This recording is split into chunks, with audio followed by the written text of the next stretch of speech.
magician of her rapt felicities, blithe, sensuous-hearted, careless and divine, life ran or hid in her delightful rooms.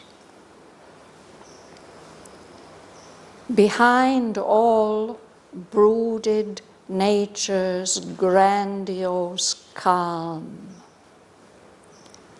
Primeval peace was there, and in its bosom held undisturbed the strife of bird and beast. Man, the deep-browed artificer, had not come to lay his hand on happy, inconscient things.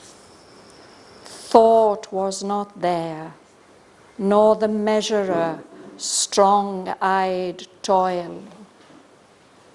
Life had not learned its discord with its aim. The mighty mother lay outstretched at ease. All was in line with her first satisfied plan. Moved by a universal will of joy, the trees bloomed in their green felicity, and the wild children brooded not on pain.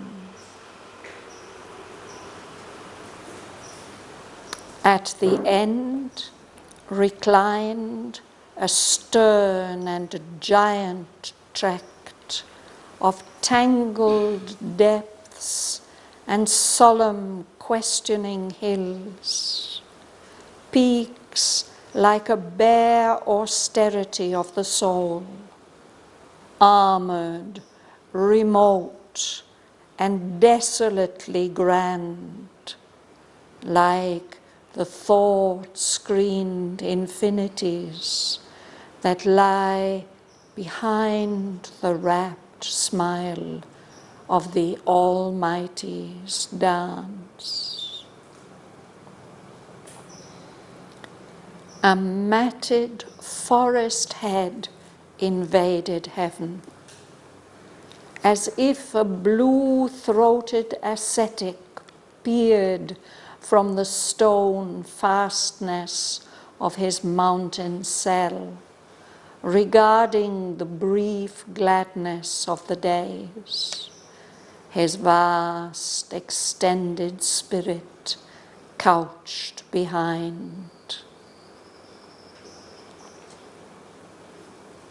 A mighty murmur of immense retreat besieged the ear, a sad and limitless call as of a soul retiring from the world.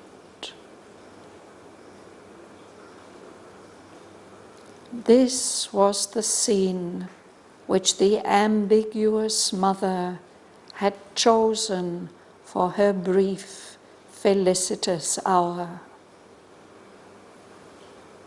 Here, in this solitude, far from the world, her part she began in the world's joy and strife. Here were disclosed to her the mystic courts, the lurking doors of beauty and surprise, the wings that murmur in the golden house, the temple of sweetness, and the fiery isle. A stranger on the sorrowful roads of time, immortal under the yoke of death and fate, a sacrificant of the bliss and pain of the spheres, love in the wilderness met Savitri.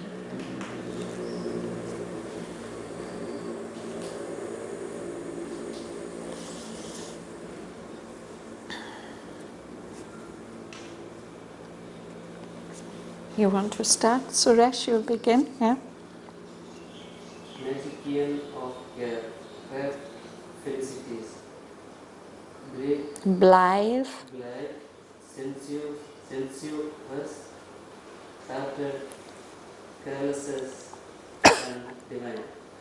Wife, when or in her delightful rooms, behind or brooked nature's dull bears calm. Thank you.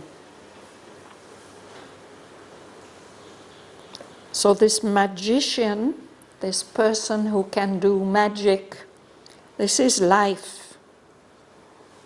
And life here is able to perform this magic of happiness. Felicity is happiness. And there in that place, she's creating many different kinds of happinesses. And they are rapt. Rapt means being in a state of intense delight. So life is blithe. It's a very nice word, not used very, very often. It means carefree, being happy in the way of being free of all care and anxiety. Sensuous-hearted, she's enjoying all the sense experiences, free of care and divine. Life there in all her different forms is running or hiding in those delightful rooms that nature has created for her. And behind all that, that beauty of nature, behind all that is a grandiose calm, something that's grandiose on a vast scale. Behind the foreground with all the birds and the little animals and the flowers and the trees, there are the mountains, silent, calm, unmoving. Primeval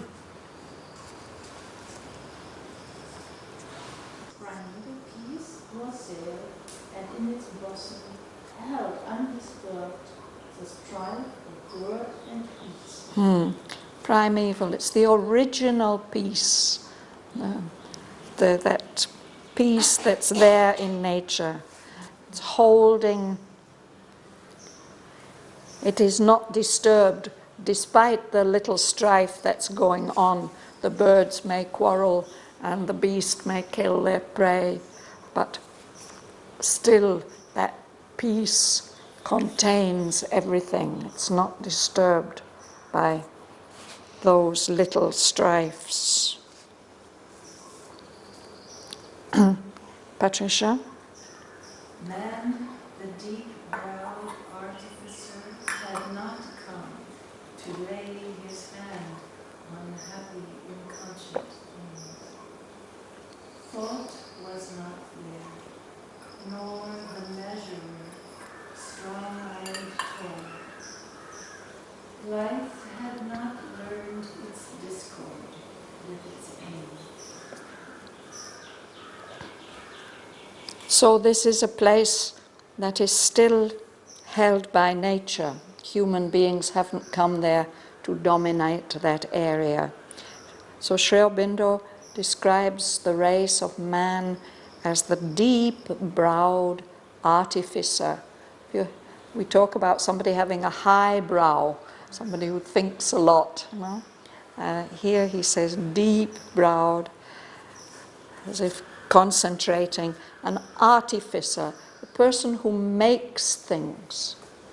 And of course, we have this feeling that what we do is artificial. You know, what we do is artifice. Sometimes, of course, it may be art, but what nature does is natural. But what we do is artificial. We have that kind of feeling, no? Because we are artificers. We make things that nature has not made by herself.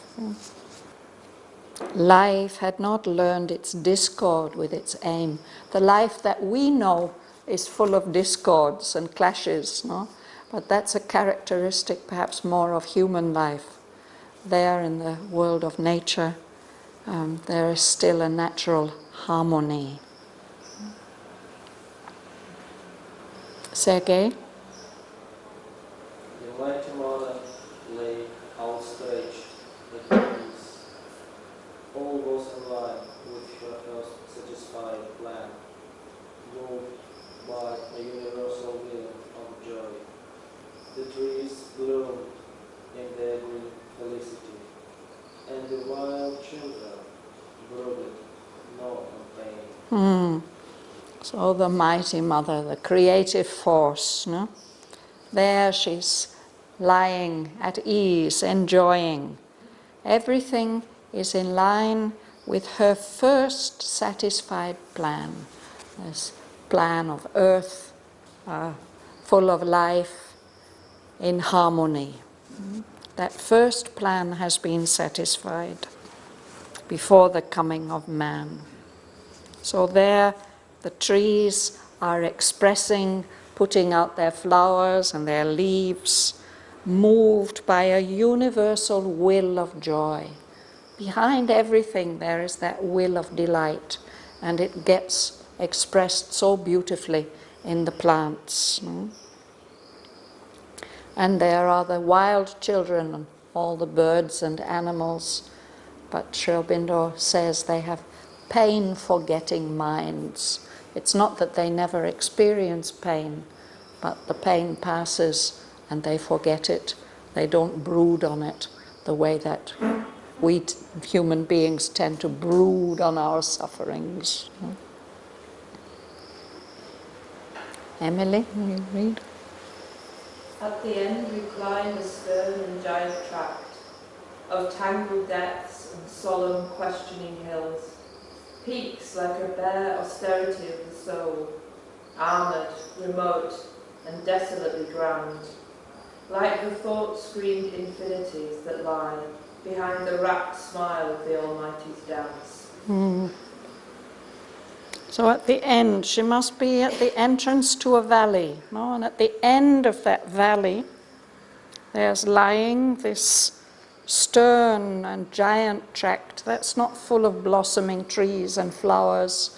It's a rocky wall there, and there are tangled depths, bushes, solemn questioning hills, and tall peaks that are like souls aspiring for the heights, leaving behind the world a bare austerity.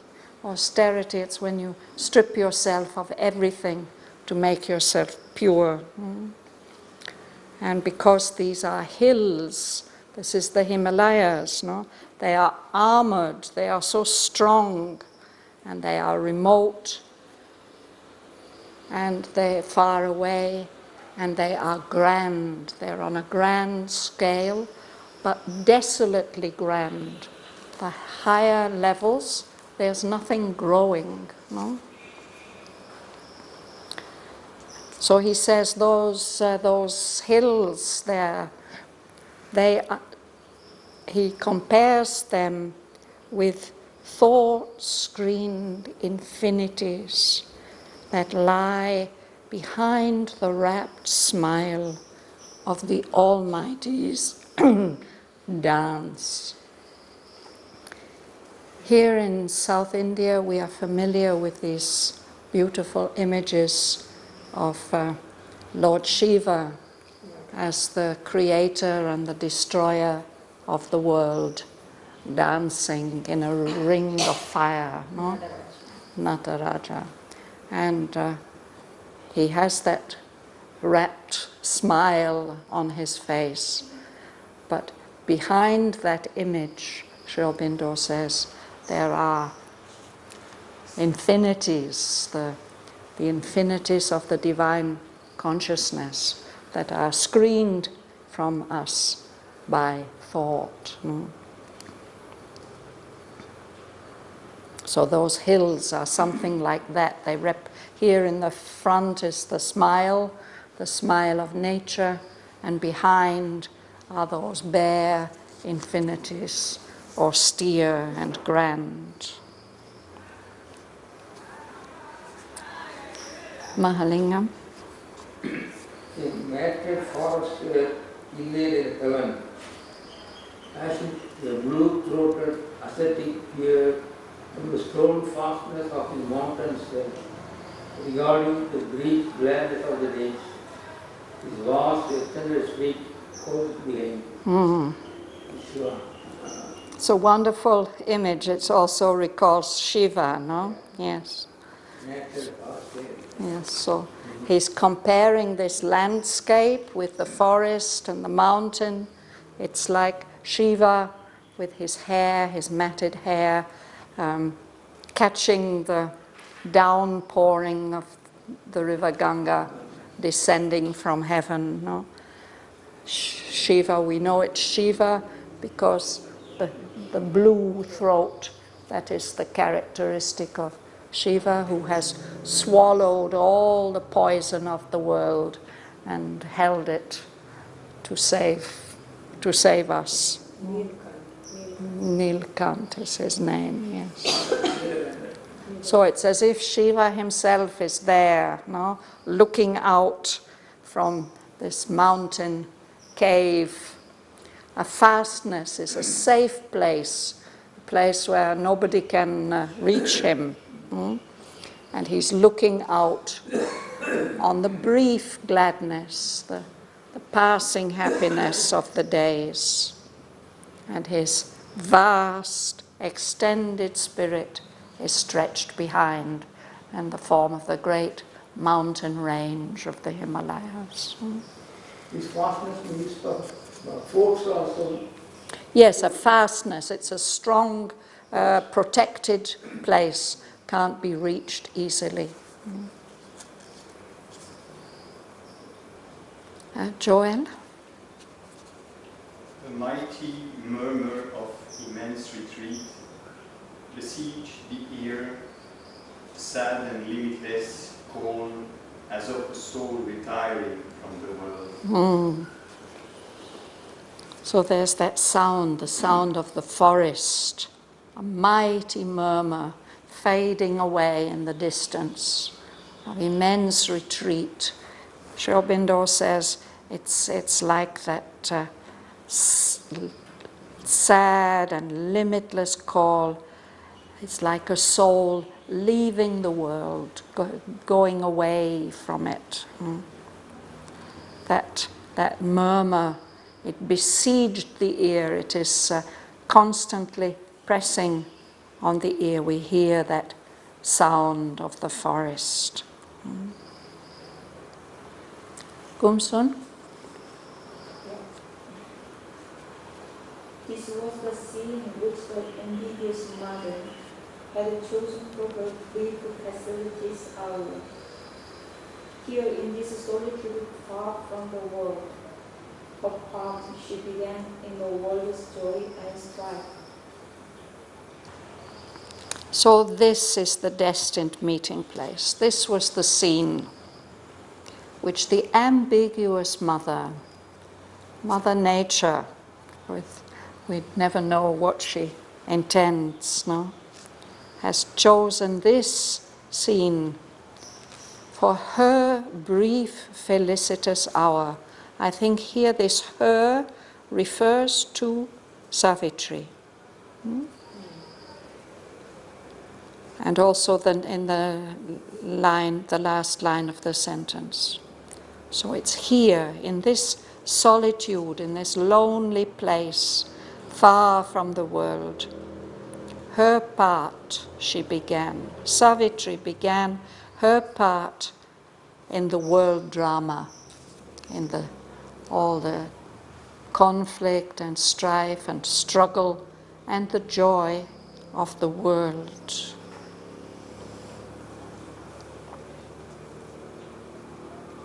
Justin. Here were disclosed to her synthetic chords, the lurking doors of beauty and surprise, the wings that murmur in the golden house, the temple of sweetness and the fairy tale. So here were disclosed to her. Something that's closed, it's disclosed, it's made open, we can see it.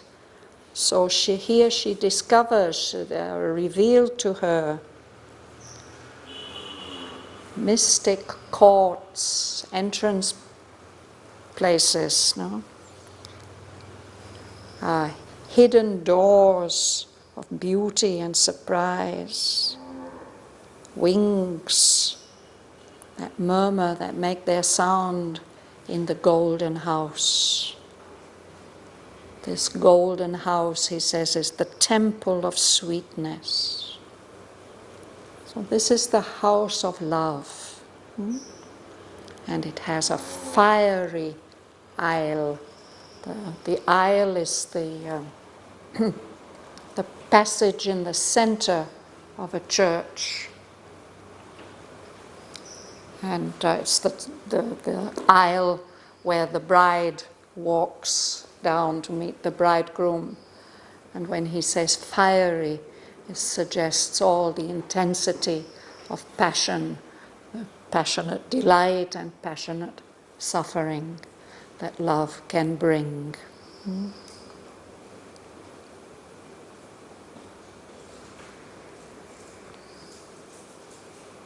Ganga Lakshmi.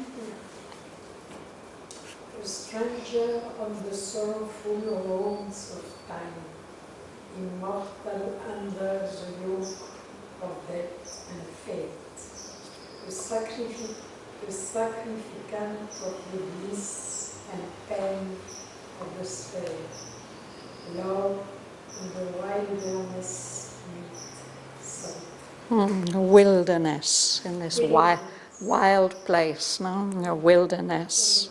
Yeah. So who is this stranger? This is love. Love is a stranger on the sorrowful roads of time. Love is immortal, even here under the yoke of death and fate. A sacrificant, one who makes or offers a sacrifice. So Sri Aurobindo often hints here and there in the poem that the whole earth nature is offering a sacrifice of suffering and delight. All this is offered to the higher planes. So love is part of all that. We can also think that these last 4 lines, they hint a little bit at Satyavan.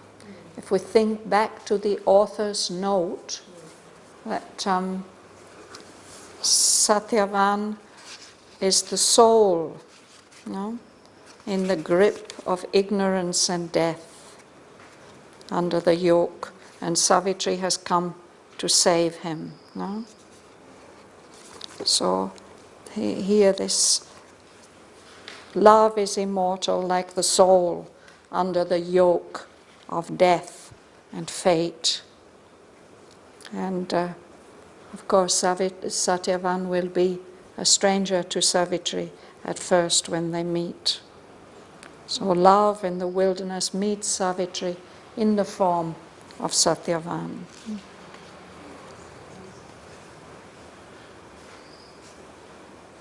Anybody would like to ask anything about these? Your last sentence, you tell that love, it says love in the wilderness met Savitri, but love meets her in the form of Satyavan. And these other 3 lines, we can say, these also we could read them as if they apply to Satyavan, the soul in the grip of ignorance and fate, immortal, but in the grip. And he will... yeah? Yes?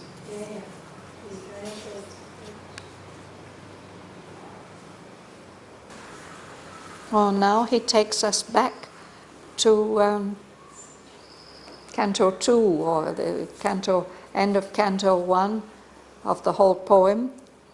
Savitri wakes up in the morning, and she remembers. At the beginning of Canto 2 we have the description of her remembering everything that has happened leading up to this day of fate when Satyavan must die. So here we get a reference to that. All she remembered on this day of fate. The road that hazarded not the solemn depths, but turned away to flee to human homes. The wilderness with its mighty monotone. The morning like a lustrous seer above. The passion of the summits lost in heaven. The Titan murmur of the endless woods.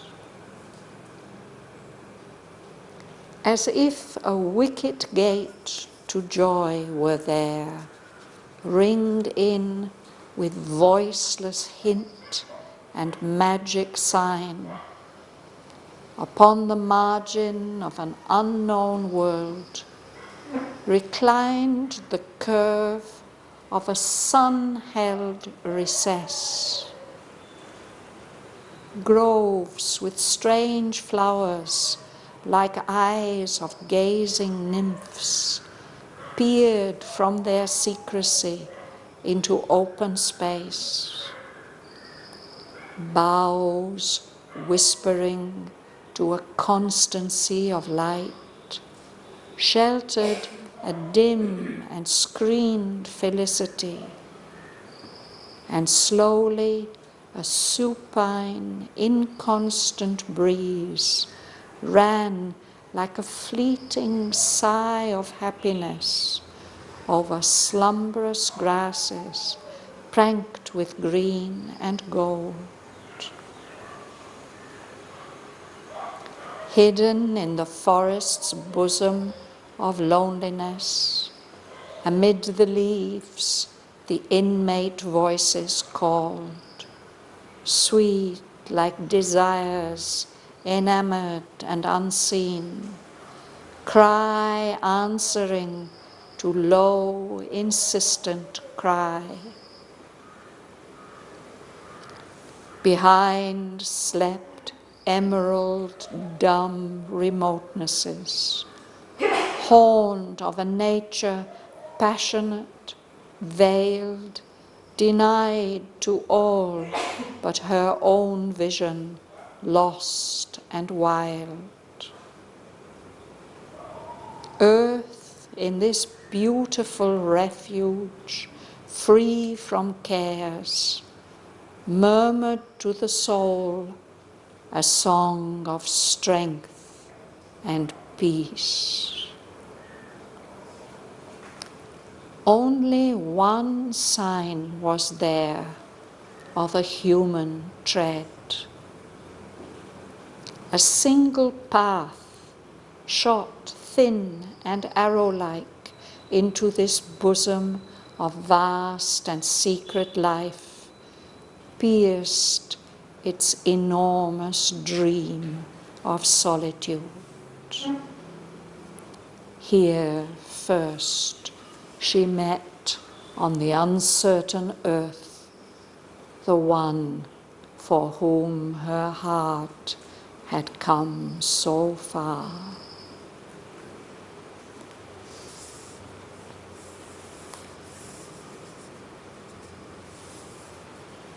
So this is what Savitri is remembering a year later on the day that Satyavan must die. She remembers all this. Martin. All she remembered on this day of fate, the road that hazarded not the solemn depths, but turned away to flee to human homes. The wilderness is its mighty monotone, the morning like a lustrous seal above, the passion of the summit lost in heaven, the tidal murmur of the endless woods. So the road that she's traveling on doesn't go into that valley. It doesn't it doesn't take the risk of going into these solemn depths. It turns away. The road, of course, is going towards human habitations. She remembers that the road went another way. And this is significant because, of course, if she hadn't noticed Satyavan, then she would have missed this moment. He refers to it a little later on. The wilderness, the forest, with its mighty monotone, this vast greenness, and that sound, that murmur. And the morning, like a lustrous seer, a seer of light, the sun shining, the blue sky, and the intensity of those summits, the high peaks reaching up into heaven, and that Titan murmur of those endless woods, the sound in the leaves. Titan, it means, also on a very grand scale. It's something large and grand. Lakshmi. As if a wicket gate to joy were there, ringed in with voiceless hint and magic sign. Upon the margin of an unknown world, reclined the curve of a sun-held recess, groves with strange flowers, like eyes of gazing nymphs, peered from their secrecy into open space. Boughs whispering to a constancy of light, sheltered a dim and screened felicity, and slowly a supine, inconstant breeze ran like a fleeting sigh of happiness over slumberous grasses, pranked with green and gold.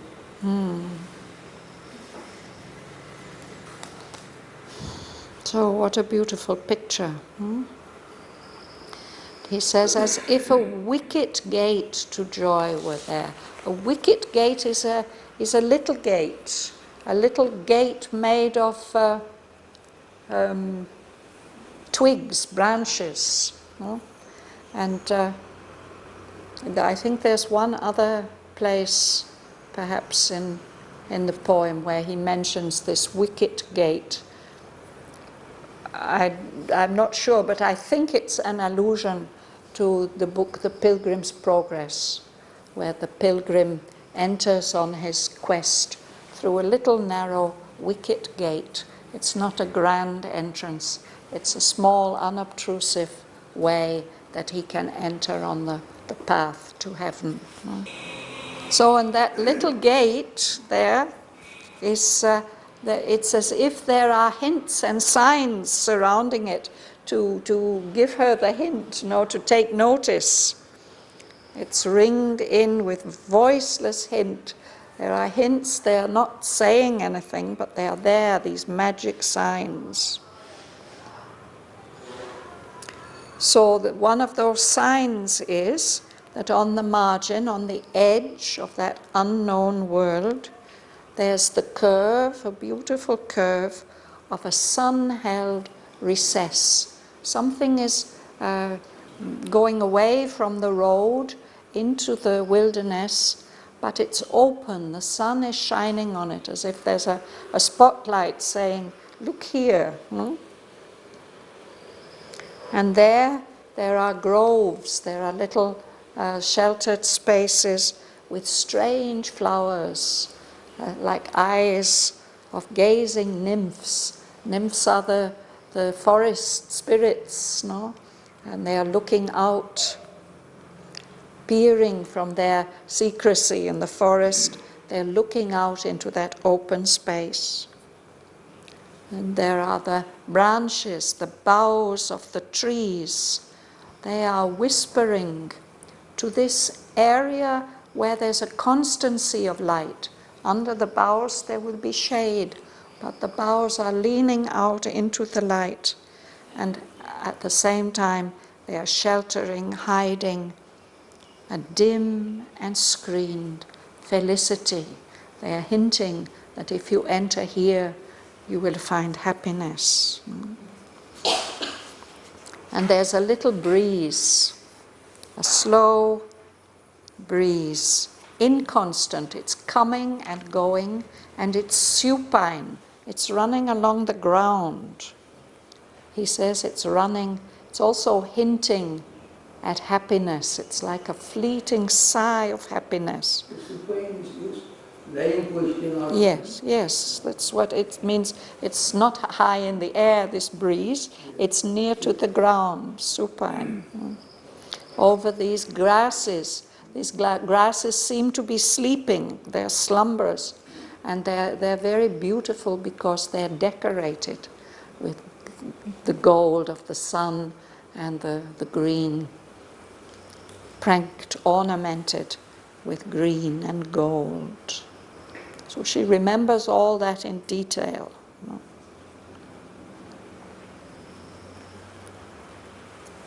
Rosa, can you read? Can you manage? I will try. Yes. I see very, very bad. Hidden in the forest bosom of loneliness, amid the leaves, the inmate voices called sweet like desires, enamored and unseen cry, answering to low insistence cry. Yes, thank you. So it's as if the forest has a bosom. It's a lonely one, hidden in it, in the forest, amid the leaves.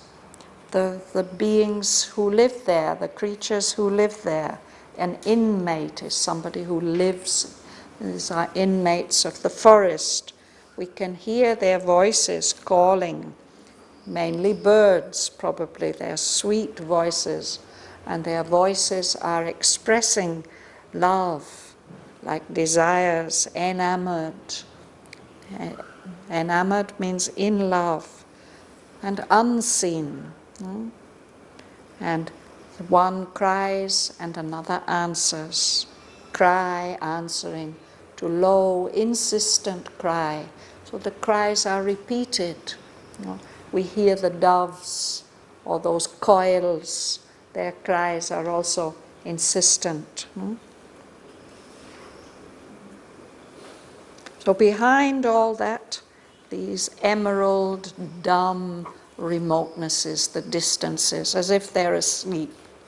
And those are the haunts, the places where this nature moves. This nature which is passionate, veiled, screened, denied.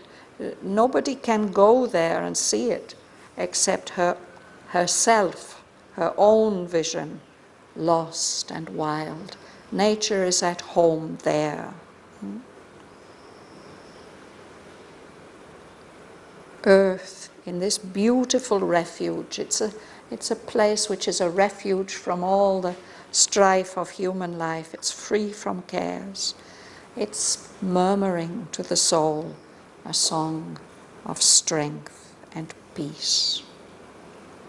And there's only one sign of a human tread, a little path.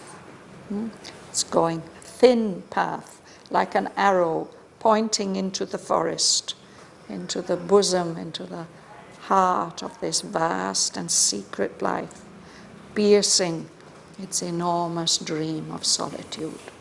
So that's a sign of a human presence, this little path. And here, this spot, is where first she met on the uncertain earth the one for whom her heart had come so far. On this uncertain earth, nothing is certain here. This is where she met him for the first time on earth, but later on she feels that she has met him many times before. So shall we read these lines from the beginning?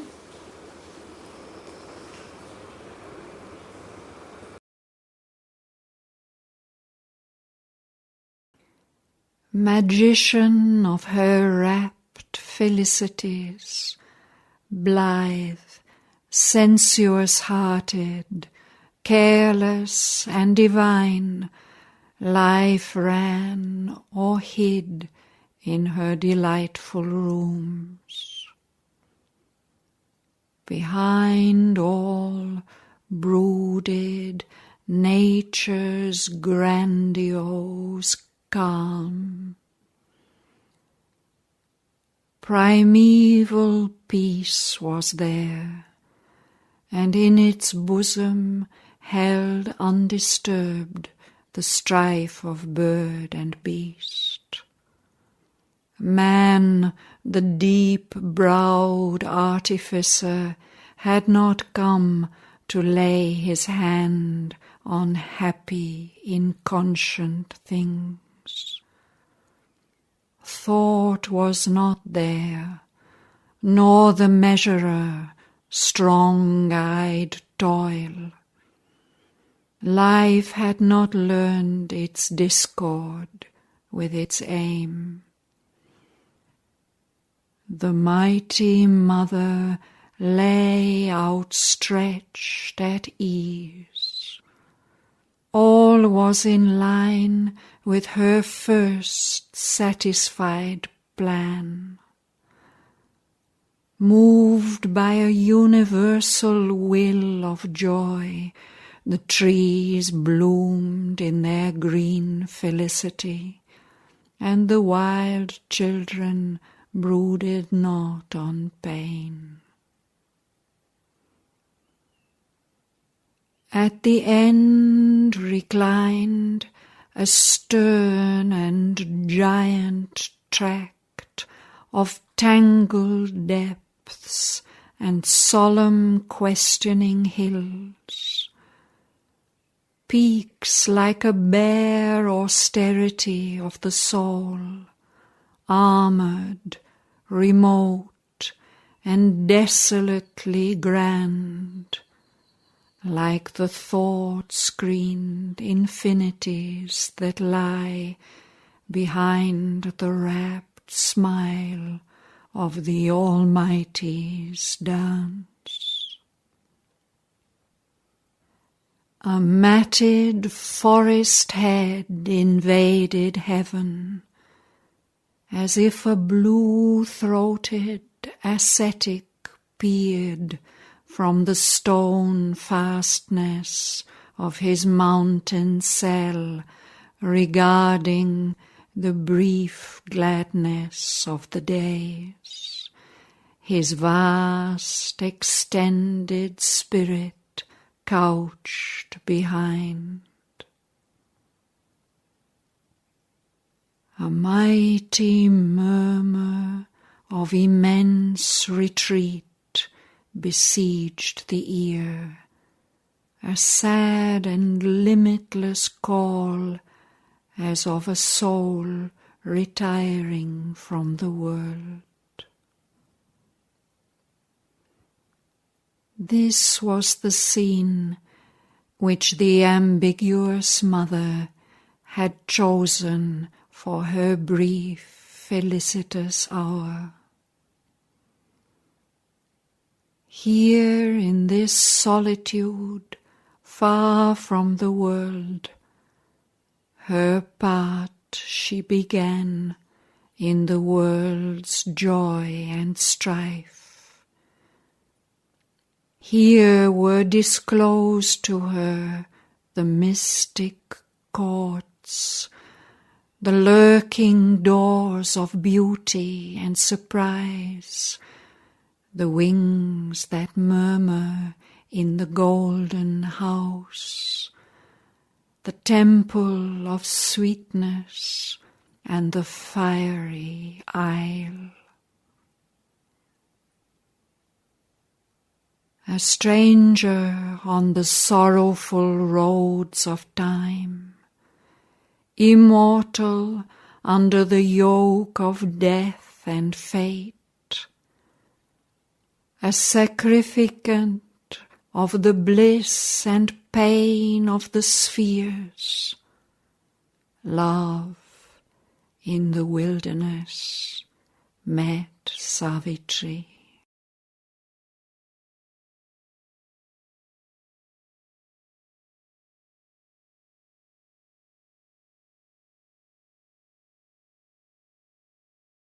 All she remembered on this day of fate,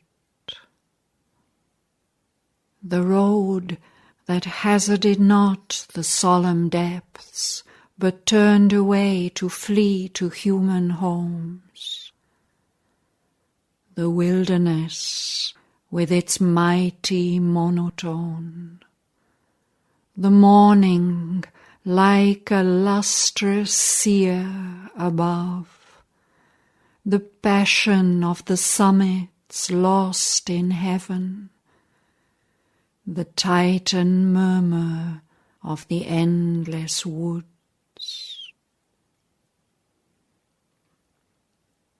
As if a wicket gate to joy were there, ringed in with voiceless hint and magic sign, upon the margin of an unknown world reclined the curve of a sun-held recess.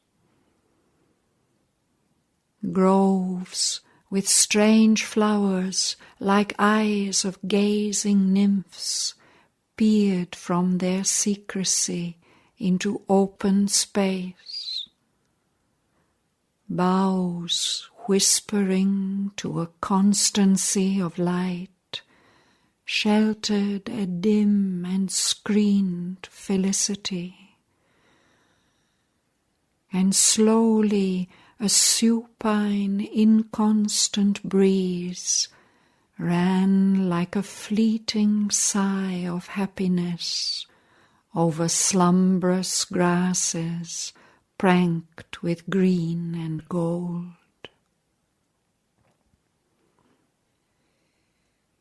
Hidden in the forest's bosom of loneliness, amid the leaves the inmate voices called, sweet like desires enamoured and unseen, cry answering to low, insistent cry. Behind slept emerald dumb remotenesses, haunt of a nature passionate, veiled, denied to all but her own vision, lost and wild. Earth in this beautiful refuge, free from cares, murmured to the soul a song of strength and peace. Only one sign was there of a human tread. A single path shot thin and arrow-like into this bosom of vast and secret life, pierced its enormous dream of solitude. Here first she met on the uncertain earth the one for whom her heart had come so far.